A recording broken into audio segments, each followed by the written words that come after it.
This guy has a Hotmail email. Yeah. Yeah. I think there's a problem right there. Yeah. You know?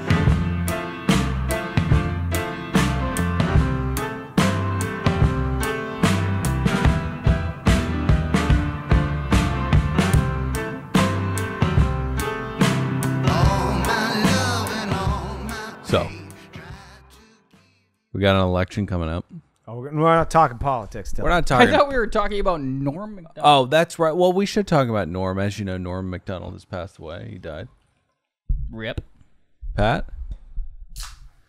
Well, usually when we're speaking of somebody posthumously, you go, he's dead. I do that? Yeah. What are you talking about? He's been dead a while. Of course you do that. That's also true. Yeah.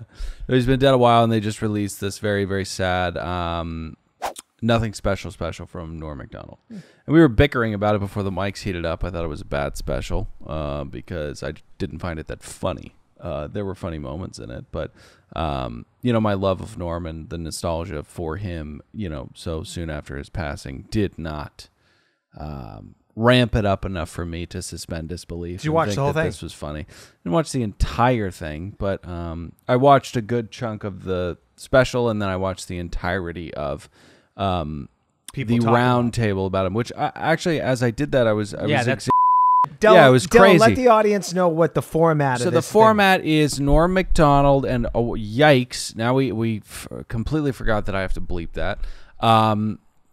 What? I was honoring him. Oh, you have to edit this. No, Brian does. Okay, Brian, bleep that. But don't, because it's Norm. Bleep it. So the format was Norm when he was very sick you take it. All right. So, I haven't Not seen you. I would actually like Pat to take it. Well, I haven't seen the film yet, but what I heard is we get basically 50 minutes of not even a camera break, unedited. Yeah. Dogs barking, cell phones going off. Norm in his house, his last stand-up, obviously no audience, so it's a little weird. There's no clapping or anything. And then we get a round table of all the people that had been interacting with Norm in his life. Important to him, yes. And then Molly Shannon. Here's the thing about Molly Shannon. So it's interesting that you say that I am mentally handicapped for wanting to watch the entirety of the people speaking about him and not the actual special. And I felt that in the moment too. I was like, why am I more fascinated about his peers speaking about him than I am his actual special? It was weird to me. Like the cult of him was more interesting to me. Is Dana Carvey on that dais? No. David Spade. David Spade is okay. Conan. That's right. Dave. Okay. David Spade talked about how weird that Adam, day was Molly. because they said, "Come in here and watch this," and then they went out and filmed him. He did that on that Fly on the Wall podcast he does with Dana Carvey. Yeah. And he said, At the time, he said, "I don't know if anybody will ever see this." So he didn't know when they were filming him that this would turn into something. Well, it was really bizarre in that I feel like the people that actually knew him didn't speak that much about him. David Letterman and Conan spoke a lot. Chappelle spoke so much. Molly Shannon was a passerby. And Adam Sandler and David Spade, who were actually brothers with him, really didn't say that much during the roundtable. It was Letterman asking upwards of 50 times if the special would have been good with an audience. Like, shut up. And also, you were fucking your interns, and somehow you're forgiven for that, and you're making $50 million a year from Netflix. How's this possible? And then Conan, who had legendary appearances with Norm on his show, spoke a lot about it. But it was very weird. I feel like it wasn't necessary. I think Dave and Conan were both way closer than with him, especially Conan, yeah. closer because he wrote at Saturday Night Live. Jim Downey, it's like the same. Three. I think Conan wrote for Norm possibly during Weekend Update. Dave just knew him from like all those appearances on Saturday Night Live. Dave worshipped, or Norm worshipped Dave. I felt like that's why Letterman was there, because Norm worshipped him. Norm had that awesome send off to Dave when he retired. He said, sentiment. Do you have it? His sentiment is only corny if it's untrue. So I say in much truth, I love you. Right. And then he started crying. Yeah, and he started crying. Because Dave's show was ending? Yeah.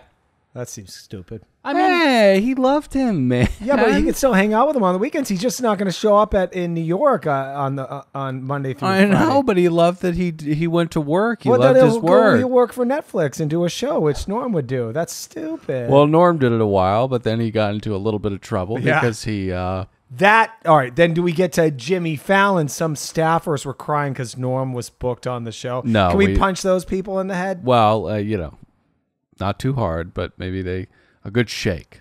Calm down. All right, so I have a couple questions about this. I just want to say Dave Letterman, always been my favorite late night host. Watch a lot of David Letterman with my grandma.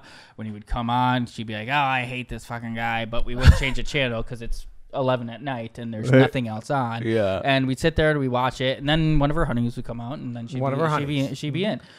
So I love David Letterman. He was Catholic or something. What was the problem? She just, I don't know. I think she was feeling the condescension of Dave. The drip. Dave was very condescending. Yeah. Jay Leno was very friendly late night. You could just go there and he's not going to offend anyone. Rust Belt guy. Yeah, he's a Rust Belt guy. Exactly. Yep.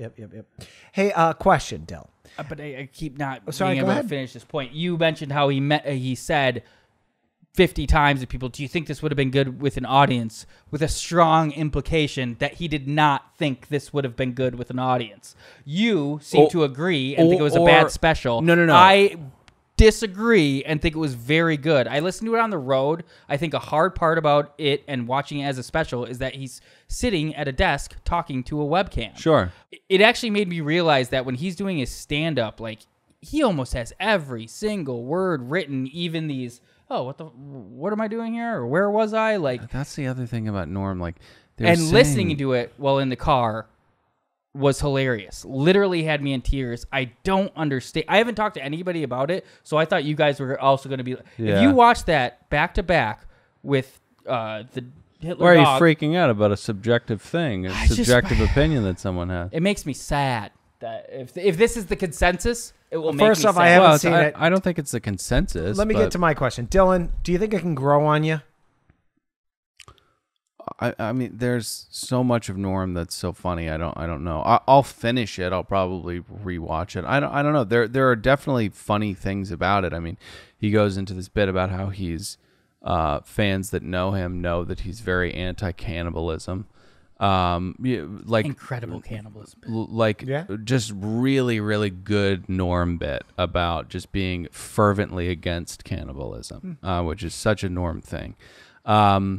But I don't know if it's. I think Dave's point was that I don't think it was that it wouldn't have worked in front of an audience. I think it was. Of course, it would have worked in front of an audience. It would have crushed in front of an audience because when you go to see Norm with the cult of personality that he has now, because of the strange afterlife that he had on YouTube that just turned so many people into such avid fans of his. Of course, it would have done well because he was on stage. Yeah, he would have bombed. Yeah, right. Like, get out of here. Well, but the thing about Norm, and they talked about it, is that he would bomb and that he was very comfortable bombing and that he enjoyed bombing and that when he crushed on stage, he would go back into the green room and just hang out. And when he bombed, he would go out and he would shake everybody's hands to kind of prolong the awkwardness. He was an insane person. Rob Schneider was on Adam Carolla's show one time, and he would tour with Norm. And Rob Schneider is a consummate professional. He does not like to torture the audience. He knows he wants to go out there. He wants to tell people that the vaccines are poison, and he wants to make people laugh. Right. And he's insecure, and he wants to make sure he gets laughs so he makes money and can continue to work. Whereas Norm has no care for that. Well, what the bit was, and Rob admitted this, was they'd be touring around, and Rob's always worried about people that paid money for the night. And he'd be like, come on, let's see the Thursday Norm. Come on, Norm. Do the Thursday Norm, not the Saturday Norm. Right. The Saturday night was the night that Norm decided to torch the audience. Right. But Thursday was the night where Norm entertained the filthy, yucky normies. Norm and Rob would be very upset by the people in Irvine who got a babysitter. Yeah. He'd make that case. Like, they paid to see us. Come on, stop it. No, I just, it's a unique special. Obviously, everything that Norm does is, probably better than 90% of the stand-up out there. But it was, couple parts sad, couple parts weird medium. What's sad? Number of times. So sick. He looked very sickly, and then just a number of times. But if you go back, knowing that he knew he had cancer, constantly referencing the fact that he had cancer. He would mention like bowel cancer, eating away. He's more virus than host at this point. Like hilarious little tidbits that he was sick. I'm obviously, I don't know. I'm colorblind to it because I watched that. I was literally in tears again because I wasn't watching on the screen. But then right after it, I listened to his WTF with Mark Maron again in its entirety. One of the greatest interviews ever. I believe he finally decided he would do WTF with Mark Maron because if you follow the timeline, that was in 2011. That would be 10 years. I think right after he found out he had cancer, he was like, I'm going to do this, because they talk a lot about death in that episode. They talk about the Denial of Death, the Ernest Becker book that I had read before I heard that episode, and then I was all excited that I read the same book as them. And I don't know. It did make me sad. And they also talked about Adam Sandler did a tour, and Norm was along, and he just talked about how emotional Norm was on the tour. Just at like random moments, he'd grab him, start tearing up. Yeah. And no one knew. Well, he walked in the Adam Corolla studio one time, and Dylan asked him, "How you doing?" He said, "I'm gonna die." Yeah. I'm dying. Didn't he say that to you? Something crazy. Yeah, you can shit on him for not having his ears turned on. I've told the story many times. It's such a formative story for me. So when I was watching the special, I was so grateful that I have met him. It's insane that I've met him. It's so incredible that I got to meet him, and he was coughing up a lung with a can of Coke in his hand when he was walking into the studio. I said, "You okay?" And he said, "No, I'm fucking dying." Yeah, wow. I did miss that during our eulogy to Norm. Yeah. Someone should have given him a fucking dream board that says, "I'm not dying." Seems like he was obsessed with death. Dude, he said it was the most unbelievable, like the most Norm interaction ever. He says, "I'm fucking dying." I was like, "Oh, that's funny." He was dying. Then he goes on to the podcast and convinces Adam Corolla that he's been long listed for a Pulitzer Prize for this new meta autobiography that he's written. I was also there that day, and I, in my mind, I like to say I made him laugh, but I really just made him go, like, slightly agree. I go, "Hey, look at that producer Gary behind the window. He looks like your friend Adam Egate." He goes, "Oh yeah, he does." You had a moment. So rest in peace, Norm Macdonald. Norm, everybody watch that special. So I love it. I only get to watch the shows I want to watch when my wife's asleep. So I should watch this, right? Yeah, I mean, absolutely. We're conflicted on how good we think it is, but you should definitely watch it regardless. Yeah, maybe I'll listen to it like you did, Nick. I think so. You drive around a lot. That would be the perfect time. You do not have to watch it. Okay. So equally as sad. Oh, there's another podcast show. It's the hey. show where we gab and goof about really whatever is at top of mind. I'm Dylan. Saddle up next to one real Nicholas Davis. Ahoy, mateys. Pat producer of the podcast over there behind my glasses. Great to be here. So can I make an announcement? Yeah. I'm switching from What's Going On, Everybody to Ahoy, mateys for all shows. Oh, really? Yeah. That's pretty big. Yeah, I like it. It's like Yeah. It's unique. You should trademark it. Trump. You're fired. Donald Trump. Yeah. Do you know any Ahoy, mateys. The worst. Do you know? I understand. Do you know any good patent lawyers? Because I feel like this would be quite the battle. We know a lot of bad patent lawyers. We know a ton of bad patent lawyers. Someone said you could do fucking. Don't worry about liquor. it. So we equally as sad as Norm's passing is the state of our beautiful city, Los Angeles, California, the city of angels, right? And if you have not heard, if you're not a Patreon subscriber, Pat went on just a furious tirade about a pious tweaker that had stolen a set of speakers off of his front porch, and then accused his wife of being a classist and hating her because she had more money than the homeless person. But it wasn't that. It was that she was trespassing on her property, and she was on drugs, and she's got a 2-year-old in. Also, she's a thief. And I will say, like, had nothing to do with class. Cherie is classist, but that lady didn't know that. She didn't know that. She said, I come from God. I come from God. It's all love. She made the sign of the symbol of the Holy Cross and then went off to go barter the Bluetooth set for a new needle. Anyways. Well recapped. Yeah, but That's but there are so many peaks and troughs to that story. You got to go to patreon.com/anotherpodcast network to hear the whole thing, but we might release it for free. It was very passionate. I want change because of Pat's, I don't know. It hurt his heart. It hurt Pat's heart, and I honestly was blown away that the one issue candidate who is the piece of shit who owns the Grove, who keeps asking us for money, Rick Caruso, is not winning in a landslide, because to me, all you need to be is a one issue candidate. Like when I run for president, I will be a one issue candidate. Let's stop hating each other. Let's slaughter the elites, right? I think we can all get behind that, and I will win in 2048 or whatever. Until Dominion gets involved. So I was equally as politically motivated to go check out what the landscape was with this election coming up. And I found online a guide to some of the senatorial candidates. They sent you a booklet to your house, Dylan. Yes, they did, but I don't. You don't read that? No, I don't read that. Right. My wife does. My wife is very, very passionate. She gets all of our stuff in on time. She's very, very on top of it. But I was looking through some of the bios for some of the various people who are running for the Senate seats that are open. And I mean, my God, before the chaff is weeded out, I think that's the expression. It's late. We really have some incredible people running for this office. And I wanted to just go through some of the bios with you guys because I really am a little torn. I'm not sure who I'm going to vote for. Incredible bit. So first up, we've got Jeffrey Highbear Morgan. Nick, you want to take this one? Yes, first I would like to apologize. Incredible segment. Yeah. Jeffrey Highbear Morgan, Democrat.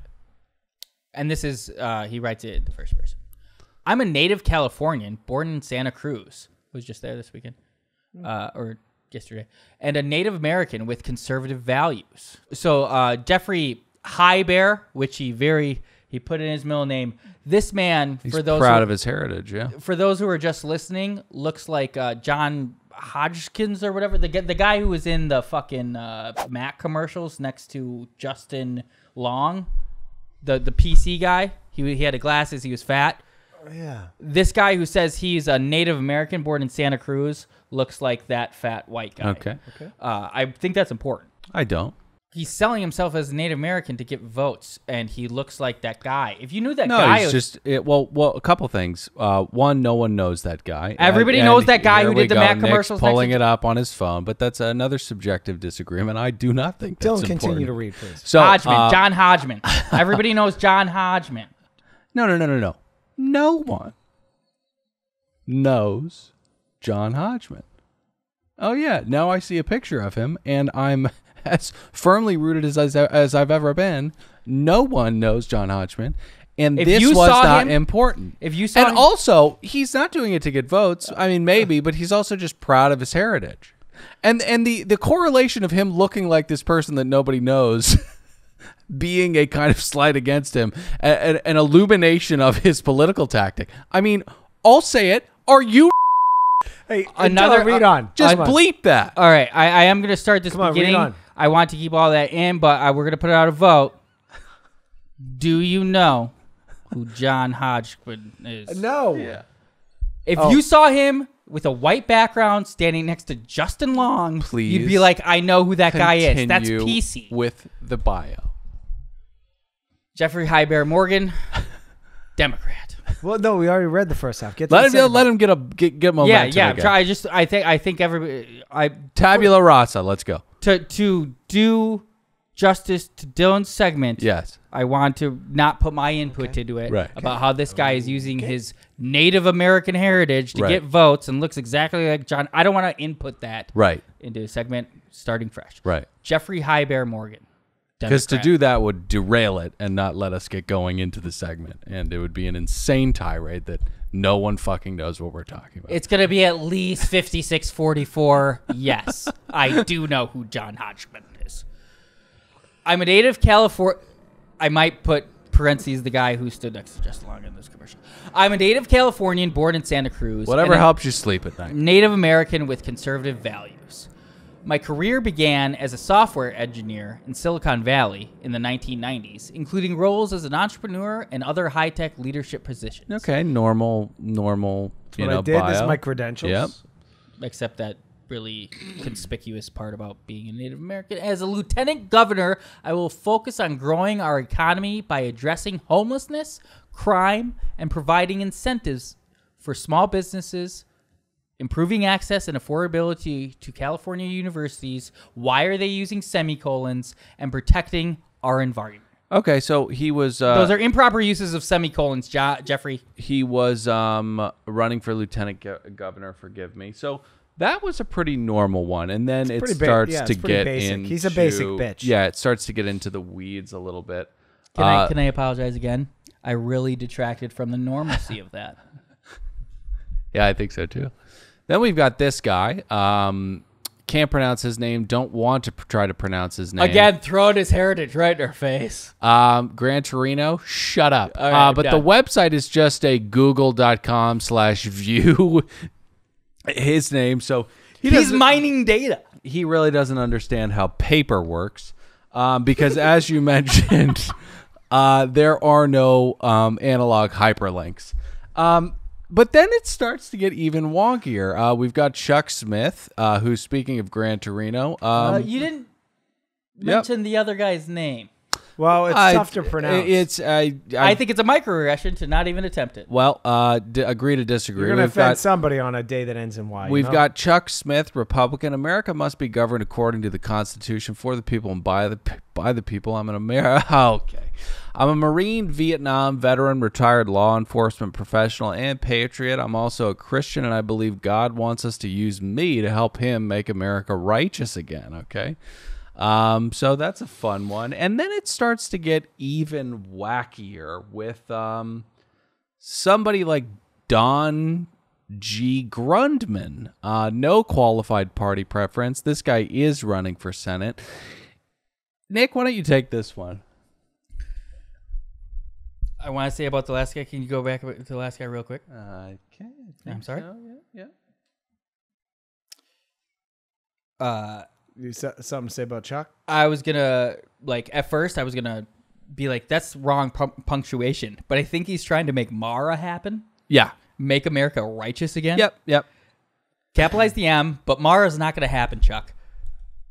It's not going to happen. Okay. Well, first, so this is no, this fucking fraud. Okay. No, this one's really great. So this is Mariana B. Dawson, no party fuck preference. All politicians. I caught this one. Fuck all politicians. So let's see how she does in the primaries.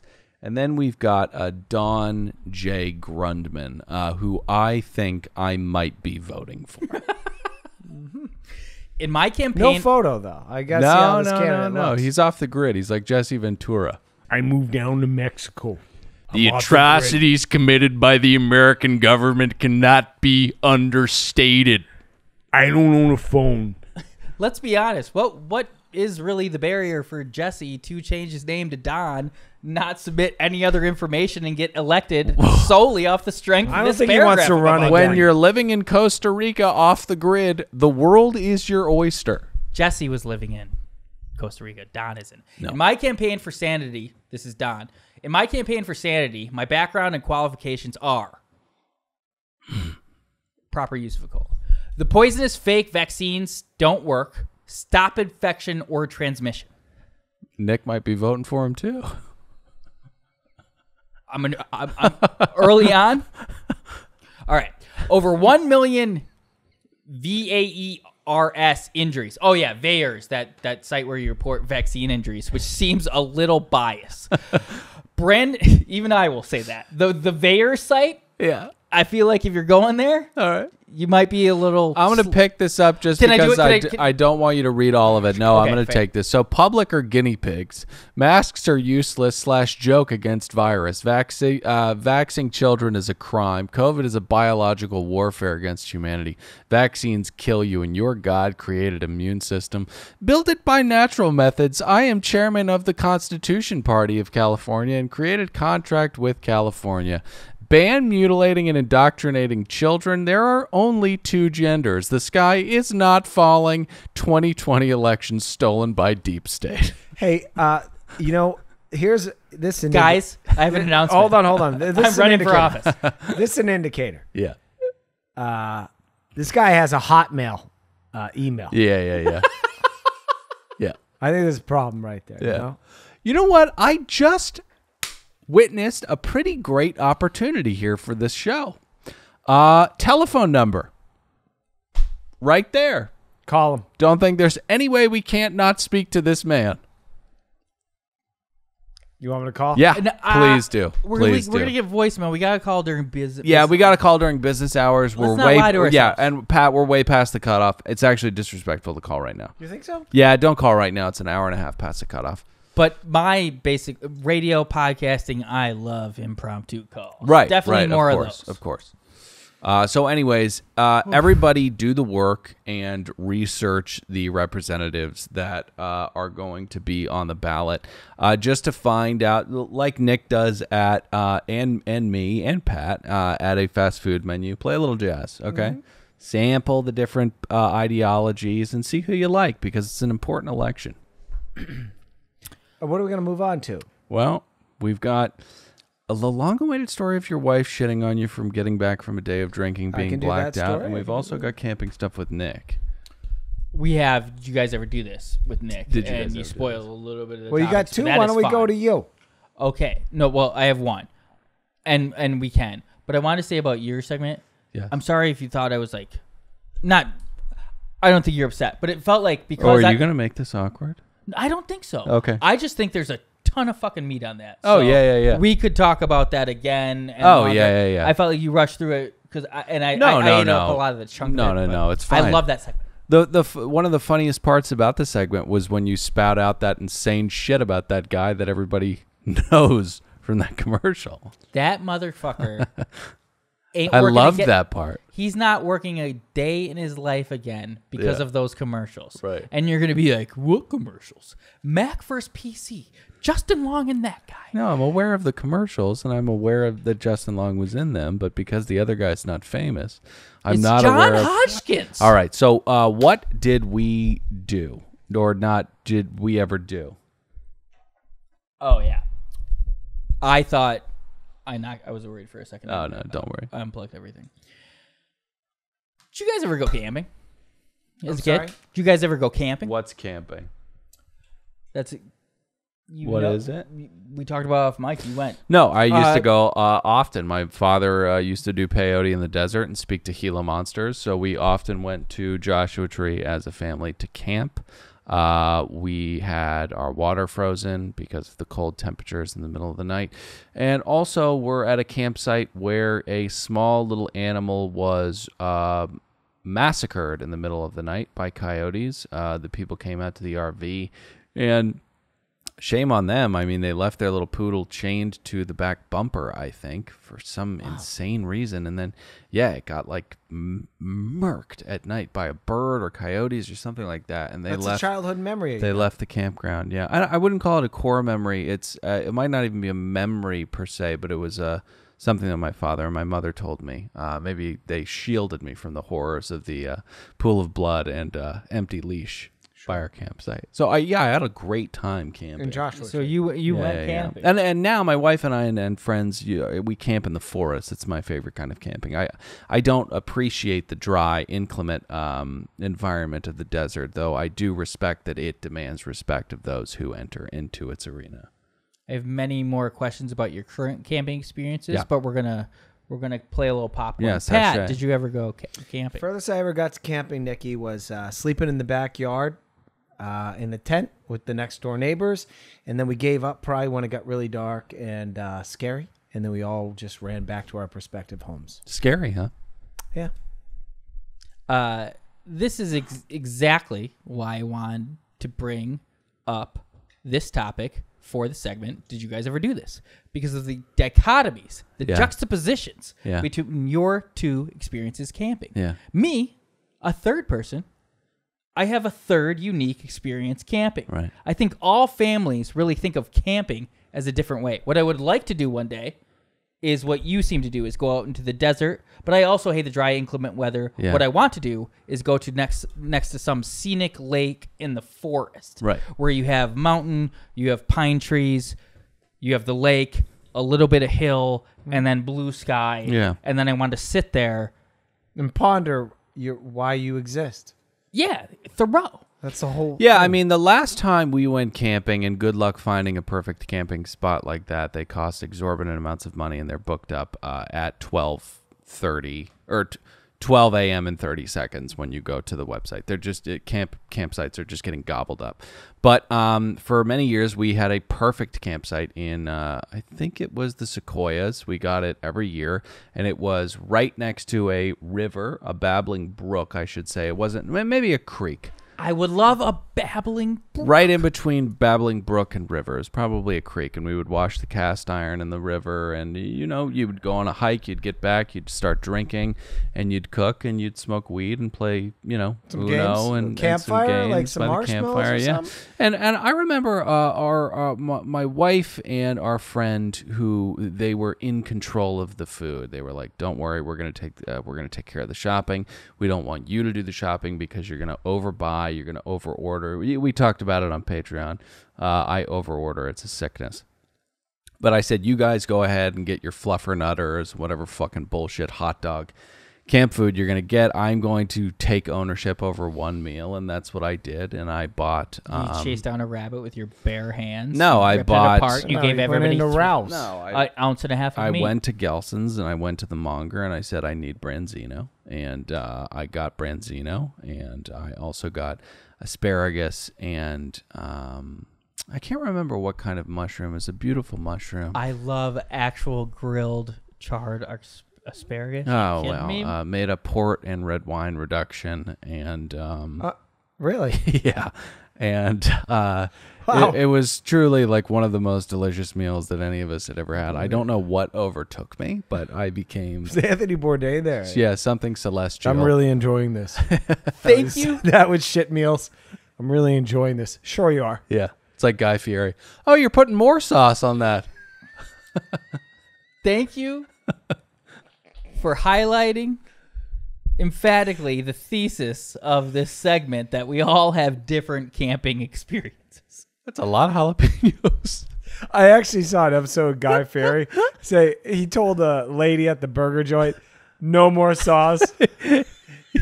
Yeah, there's Guy more Fieri said coleslaw that. than burger on that. That's how you make it. Really, John? 2 weeks in a row, my segment just crushing. Great segments, Nick. Wait. just like the online debate. Oh man. Yeah, no, camping is a great time. A really great time. Yeah, it is. I love camping. Because he gave his. That was crazy. I don't think you're cut out for it. And No, I'm not. I don't think Cherie's cut out Nick, for Do it. I get to give my experience Yeah, camping sure. I'm talking for too Christ's sake? Yeah. We would go 40 minutes away from La Crosse, Wisconsin, over the river, through Minnesota, to Caledonia, Minnesota, at the aforementioned a couple episodes ago, Beaver Creek State Park. You love this creek. Yeah. Now we Good skipping rocks? Yeah, skipping rocks, Anthony Plopper, but that was years later. Plopper. Yeah, Plopper. He hit me in the face with a big rock. We would jokingly try to skip rocks. Many stories. Yeah. He one time. What's when we let you guys Plopper watch up to? Goonies. Yeah. No. Famously, we were at Carl Perpich's overnight sleepover, and they watch Mars Attacks. Why are all the names so gross and up there? Anthony What are they? Plopper was a first evangelical Christian, and he was not allowed to watch PG-13 movies without his parents present. He called his parents. He's like, "Can I watch Mars Attacks?" They said no. Adamant no. Like, why would you call us and ask that? Right. Of course you cannot. No. So instead of watching Mars Attacks, me and him in the hallway played Nerf basketball. Nerf, horse, dunk, basketball, and Carl purchased. See, Nick, I listen to you. You do. I got to find out where that Plopper character is. Anyway, I interrupted you. Camping? Camping. So I did go to Beaver Creek State Park with Anthony Plopper, but it was years and years later.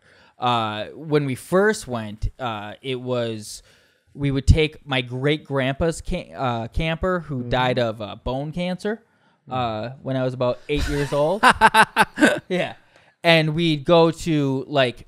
So your campsites, what do they look like? Could you hear people? Because we were 6 feet away from the next campsite. And we had electricity. When you don't get a good one, you are that's what makes a campground not worth it. If you're in too close proximity to others. Because you don't know what others are up to out there. You know, they could be on ecstasy. Yeah, I'm not most likely on ecstasy. I'm not a fan of camaraderie in the forest. No, you know, it's why not? You're all same spirits. You do you. Solitude. We'll do us, and you know, if you need something, we can talk. And if what if you're they're good looking? Different story. There you go. Yeah. When I always think that with the. But that's the thing, though. The aesthetics really fall off a cliff when you're out in the woods for 3 days. You know, people haven't bathed. Your hair is matted. You're wearing down for the 4th day in a row. You know. Yeah, that makes a lot of sense. It brings us back to our beginnings. You know. Yes. Well, this is exactly what I was looking for. I have myriad stories from Beaver Creek State Park. It's going to be its own spin-off segment, Nick's stories from Beaver Creek State Park. Is that right? But this concludes, did you ever do this camping? Right. I would love to hear in the comments your experiences camping. We had electricity at our campsite. That's like, to me, that was kind of like we would go camping. We'd pull up this big thing that had a fucking bathroom, beds. We would plug shit in, and then we would make s'mores, and I'd get all sticky, and then I'd go sleep and probably play a Game Boy. We would do trails, and then we'd do inflatable mattresses, these $7 inflatable mattresses, and then we'd put them in the creek, and then we would kind of raft for like 100 yards, and then have someone catch us with a stick, and then we do it again. Yeah, cool story. So incredible story. I think people might be upset with how mean you were to me about my camping experience. Last camping story. And John Hodgkins. We when we were up in the Sequoias, we were inexperienced with hiking, and I don't know how you can be inexperienced with hiking. So we brought our tea and our top hats and our monocles, and we went hiking. If it says 8 miles, it's going to be 8 miles. It's going to be a bit of a hike. And for some reason, my friend... like 3 days. Yeah, my friend went in jeans. And by the end, he was in so much pain from chafing and exhaustion that he took his jeans off and was hiking through the forest in underwear. And at about the 7th mile, we were really beat. You know, our dogs were tired. And you had a dog with you? No. The feet. Yeah. And we roll into this clearing, and it is almost an opaque wall of ladybugs. It was that dense. And they were accosting us. We were so tired, and my friend was whipping his jeans through the ladybugs, trying to bat them away. And my wife was so exhausted that she actually hit the deck and couldn't breathe. She was having chest pains, couldn't get any oxygen in. Whoa. And in that moment, sounds a little overdramatic. I thought, do I have what it takes to do a tracheotomy right now? Poke a hole in her throat and put a straw in it? Yeah. Wow. And then I quickly realized, no. And I don't have the instruments to do that. Luckily, she was okay. And like you said, being a little dramatic. But yeah, everybody go camping. It's a really good time. Or have you, and let me know how it was. So do we have enough time to get to Cherie? Yes. Easy. My story. Yes, exactly. All right. Incredible self-edit by me. I could have went for hours, fellas.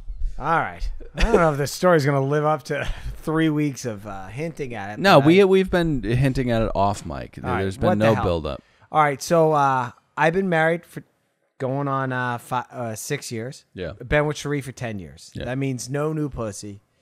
No, nothing. How eloquent. Look, people that have been married, Dylan, that aren't afraid, aren't inhibited by their own neuroses, to be able to admit you feel like you're missing out a little bit when you've been married or been with the same partner for a better part of Yeah, no, I'm not disputing that. I'm just saying the crudeness with which you... I speak the truth. Right. Yeah. I cut through the bullshit. I apologize. You were forgiven. Thank you. So, 2022. No new pussy. I've only been out by myself, and I mean this when I say by myself, socially. Yeah. 2 times in 2022. Well, you recently had a kid too, so. Well, no, I haven't. I had a kid 2.5 years ago, you ding dog. I know, but it's still recent. She's I should get to go out with my friends by myself totally. without my wife there. You should, but you're scared of your wife. I should have went the first time. I gotta pee to be able to enjoy this and I'll participate. keep it going. Don't worry about it. I know the setup. No autonomy. So I forget the first time I went out. Oh, okay, Dylan. I told this on For Crying Out Loud. First time I get to go out with the guys, I go out with my friend Hasty for my friend Dan Wynn's birthday, which was in Beverly Hills at a cigar bar. NGYUEN Win or WYNN. Got it. Okay. And I'm thinking like it's my first night out. I think it was in February. And this is how that night ended. I show up and then some guy starts yelling at me about crypto because anyway, it was a really uncomfortable conversation. It was all guys there. They're all smoking cigars. They're all drinking whiskey. No girls. One really... That's too masculine a night out. It was too much. I did not enjoy myself.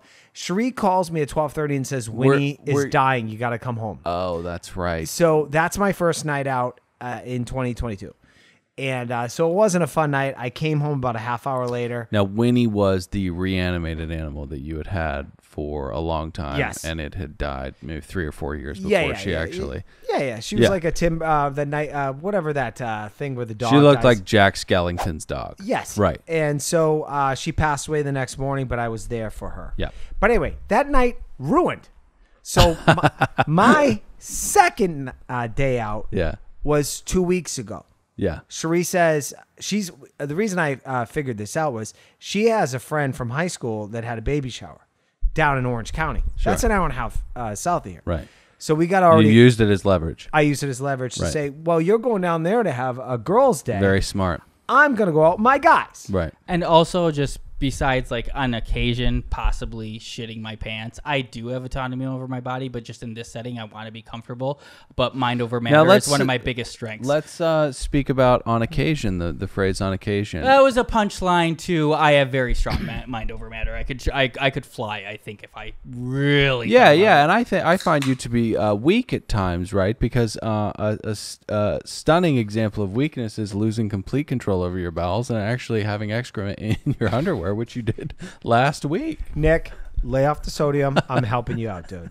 Okay, lay off the sodium stuff. A lot of like products off the shelf. You've seen me levitate, dude. Lay off the fast food. That's true. David Blaine has nothing on Nick. Eat a turkey. Well, he sandwich. taught me what I knew. Okay, can I continue? Yes, the goddamn apologies. Story? So the setup is there. Yeah. So my second night out or second day out, I get to hang out with my friends. With my friends, not my wife there. I love hanging out with my wife. It's fun. We do everything together. She's your best friend. She's my best friend. Yep. But every once in a while, I need to get away from her and be able to talk with my guy friends and not on this show, just with my other friends where I can have a couple drinks, maybe socialize with other people and feel uninhibited. Yes. You assumed it was me interrupting. I've heard many men shit on guys who say that their wives are their best friends, and I know that there's a stigma. She's my best friend. Yeah, if you are in an unhappy marriage, you'll say it's my best friend. No, you won't. If you're in an unhappy marriage or you're a divorcee, then you will shit on guys who think that their wives are their best friends. But if you're in a fruitful, happy marriage, there really is no friendship like the one that you have with your wife or husband. It's really a beautiful thing. Well, here's your best friend. You spend every night with them. You watch TV with each other, and you bust all the other people you know's balls and talk behind their back. Sure. That's your best friend. Right. Yeah. That makes me very confident in my relative compared to you relationship. Yeah. It's like, she's my... Why? Fuck that guy. Whoever your best friend is, if if whoever you're with is not your best friend. Right. Like, you laugh all the time. You laugh all the laugh, time. you can joke. You It's have intimacy. sex. It's crazy. Yeah. It's amazing. Love fucking So laughing. my second night out was 2 weeks ago. She's going to a baby shower. Great. Babysitter hired. Boom. Got that taken care of. Was it Dad? No, it was Lupita. Got it. So she shows that up magic at mind 1. away of her. Cherie zipped off down to Orange County at 10 because she was going to help set up this baby shower. I'm going to Malibu Cafe. Get this. I'm a fucking member there. Wine club member. It's a dump. It's a place in the fucking San Fernando Valley. That's where you had our baby shower. Both you guys were there. Yeah, so Malibu Cafe, and, fun place, right? Yeah. Good food trucks. Like, they'll roll up, a Neapolitan pizza place. Yep. Wine is literal piss. It's piss. Trash, piss wine. It is in Simi Valley or Woodland Hills. It's West Hills. It's West referred to. Hills, and they should be sued for calling it Malibu Cafe. That's true. Yeah. The original one burned down. Right? That's Burned true, to the yes. ground. Supposedly opening up next year. I don't want That to get was into in Malibu. politics. The place burnt down in summer of 2018. I'm actively speaking with the family. Yeah. Arsonist zombie. They Probably. rebuilt it 2 months after the fire and have been waiting through permits to reopen. Thank God they're worth billions of dollars. Right. Anyway, Yeah, so they imagine opened if up. you don't have that nut. So they opened up a sister location Yes. in the shitty, gross San Fernando Valley where Right. I had our baby shower and my birthday party and multiple other parties. And I do not mean to shit on that event. Lovely time at that event. And they had a have great time. they have great amenities there. Me and Nick got into a hell of a Connect 4 battle, I Yep, think. yep. Nick I lost beat the $100 to you. Did you really? That was on game 7. We were betting 20. You won the last one. Oh, really? We all have had fun there. We were drinking wine. We were drinking a lot of wine, yeah. But you said it's in some place like Simi Valley or Woodland Hills. For those not in LA, to me, that's there's Malibu. Yeah. Huge disparagement. This is just my mind. Woodland Hills. And then a giant disparagement and a pile of meth that is Simi Valley. Yeah. I know there's a lot of families out there now because everybody just keeps getting pushed out and they have to drive 2 hours. Right. But I think of a lot of meth in Simi Valley. Yeah. Maybe Simi Valley, but this is West Hills. Yes. And this is Malibu Cafe. Oh, you said West Hills. And you need to get to your story. I'm going to move this quicker if you Yes. guys would quit interrupting. Yeah. That was my first one actually in a while. I was very calm. We think this is PMZ. We're just interrupting you, So- Go to patreon.com. I'm with my buddy Lou Dog and I'm with my buddy Greg. Yep. These two, forgive me, they're both single. They have no game. Zero game. Right. Now, I am the one that is taken. I got my wedding ring on, but it's time to flirt Right. because I'm going to help these guys out, but I'm simultaneously going to live through them. Yes. This is a common thing with married people. Vicarious I can't adultery. Fuck you. Yeah. I can't do this, but I'd like to see if I could. Right.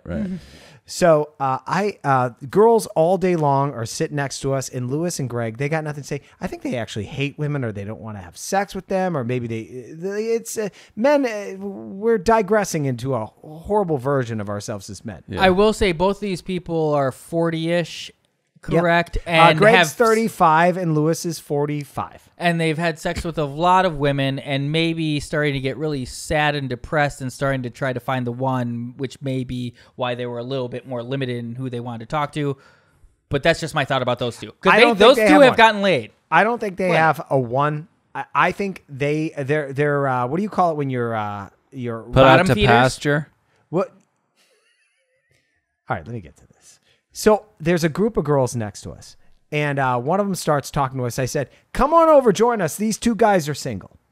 Call me a pig for that. I'm a married guy. Got the wedding. Well, no, sir. Flirting needs to be. Is that okay? Well, I know that we're in 2022, and Amber Heard's trial was a gonna say step the back R word. for women. It's a damn shame that people didn't hear her truth. But when you're Especially considering her name. yes, when you're flirting, there is a certain soft aggression that needs to come out a little bit. What's that mean? What do you mean soft? Well, I mean, you need to be forward at times. You need to be subtle at times, but certain times there is a directness that is attractive to the opposite sex. Well, and that worked. Yes. Because they come over, really pretty girls, start mixing it up. This is where I'm starting to drink a little too much. Yeah. And How does this story end with your wife mad Well, I'll at tell you? you what. No. There was other No, but women you there. start following each other on Instagram and all that other stuff, which might be inappropriate. Yes, that is. But anyway, Oh, that's too far. so wait, that's You not can't- too far. It's too You can't far. follow a new woman. What? We're that you married. met Well, on a- Pat, it's like, Jesus said that lusting in your heart is lusting, physically. I agree with that. Following someone on Instagram is the equivalent in your day, Pat, of winking at a woman on At the the street workplace or in something. front of Cherie. Yeah. Oh, You wow. see a hot woman and you go. All right, so Yeah. let me cut to the chase. I pretty much drink too much. I don't know where the girls go, but apparently we exchanged Instagram follows or something. Yeah. I'm Patrick Hickey 500. Yeah. So You could also follow me on Twitter. There's at a lot more to the story. 127. But I'll wrap it up. I have a wonderful day. I'm drinking wine. I feel like I'm being hit on. I feel like I'm behaving like a good husband, not being inappropriate. Sure. I get in Lewis's car. We drive home. I drive up the driveway. Now, on the Richter scale, how blacked out are we right now? I have no memory of the events. Okay, so we're at a 9, possibly a 10. I drank a lot of wine. Okay. And it catches up to you. So I get out of the car. He said no First memory. That's a mistake. 10. I'm trying to play it cool, 10. but I do stumble over my feet and I fall down on the driveway. We're at a 10. Yeah, there's no mystery now. Now, there's still daylight out, and I tried to make it home to kiss my darling daughter, Elliot. Right. A lot of female fans will probably hate me for this, not being a good dad and all. Hey, honey, why is the crib broken? There's blood on Ellie's forehead. So the guys apparently carry me to the doorway. Yeah. 'Cause he fell. Later on, Right. Shri recounts safe. that the guys were making fun of me. They weren't doing me any justice here, saying this guy is You okay? pussy whipped. Yeah, okay. Greg shouldn't have said that as he walked to the car because that got me even deeper in trouble. Oh, got it. Because Shri was giving the eyes and whatnot. So anyway, So somehow, he was shit-faced, too. He was too. Somehow I end up in my own bed Right. with my wife, and I passed out. Right. And Yeah. I think it was like 5 or something when this all happened. Yeah. And then just like most nights when 5 p.m.? Yeah. Oh, wow. If there's one thing I know about Cherie, she hates it when you walk into her house blacked out. From experience. Yeah. Yeah, a couple times, Nick. Yeah. So my last memory was 5 p.m. That's truly unbelievable. waking up in my own bed, but there was no longer any light out. I woke up to darkness, but of the glare of the TV. You Yeah. know, it was on. Yeah. And I woke up and Cherie was staring at me like this. Yeah. Wrong medium. Oh yeah. Yeah. She was making eye contact with me while I opened my eyes. Right. It was 9:30. Right. Turns out I had promised her the night before we were going to watch some shows together on Saturday. Yeah. Who cares? I agree. What's a better time to watch some shows She than was 9:30? pissed. Yeah. She's like, "Wake up!" You know how it is. So what were We there have any to watch what would 90 she Day doesn't wanna have Fiance? seven. So what are the ramifications of this? Oh, she didn't talk to me the whole next day. Really? Yeah. Cold shoulder the whole next day, huh? Yeah, and I won't get to go out with again in 2022. Well, I think that's an apt punishment, and I think that we need to take a look at ourselves, right? Because, it's okay to tie one on, but being at a 10 while the sun is high in the sky, Right. Well, I didn't eat a lot that day. Inappropriate. I mean, it's just inappropriate. This is gonna come as a That's shock. what I do when you let me out with no leash. Shock to some. I agree with you, Dylan. Yeah. That's a bit much. I think. No, I mean, If it's 1 o'clock in the morning and we get to wake up the next day and start over, hobbled, and she was Excuse already me. bad. Everybody's that's bad. okay. But with so much daylight left and the child there needing to be fed and whatnot, and then those shows you promised to watch with her, right? Because there's a new Chopped on, and how could she not have you alert and awake by her side when she watches that? What you did She'll was only wrong. watch it with me. All right, that's it for us. Subscribe on YouTube. Go to patreon.com for another one of these every week. Jump the iTunes ratings and reviews. Tell your friends and your family. I'm Dylan saying goodbye. Nick, say goodbye. You gotta listen to that Patreon where Pat talked about the zombie walking into It's the yard. so good. Bye. Pat? Peace out.